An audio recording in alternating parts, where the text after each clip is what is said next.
Muka kering, memang pakai ni you akan rasa, ya Allah selama ni aku tak tahu pula produk ni ada. Dah lah selamat ada kurusan KKM. Lepas tu dia meledak dan dia bagus dengan dia murah. Okey, dia pakai barang semula jadi. Tetapi kalau kulit you all sensitif, saya nak kena tanya satu benda.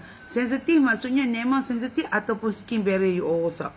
Kalau skin barrier you all rosak, yang ni boleh. Tetapi you all kena tengok keadaan you all tu jadi macam mana. Kalau you all jenis sensitif yang lepas tu keluar jerawat, you all nak kenal dengan produk ni, apa yang you all boleh buat, tips of the day, pastikan you all pakai dia selang sehari atau pakai dia waktu malam, jangan pakai waktu siang. Pasal kadang-kadang bila kulit you all sensitif, lepas tu you all tak pakai sunblock betul-betul, keluar pula kat matahari, keluar pula dengan berpeluh, dia jadi cacar marbar dekat muka, nanti you all terus jadi macam Allah, awak kulit aku macam tu. So mengelakkan yang tu, apa yang saya boleh suggest, pakai waktu malam, mulai dengan selang satu hari. Pasal apa?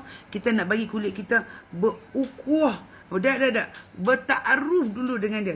Taaruf tu apa maksud dia? Taaruf tu suai kenal dulu dengan dia. Lepas dia taaruf, kita bagi dia berukuah pula.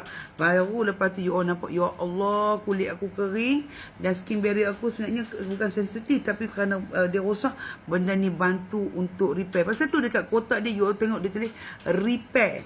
Okay, so kita repair tapi kita go slow, but steady, slow and steady. Alright, bye.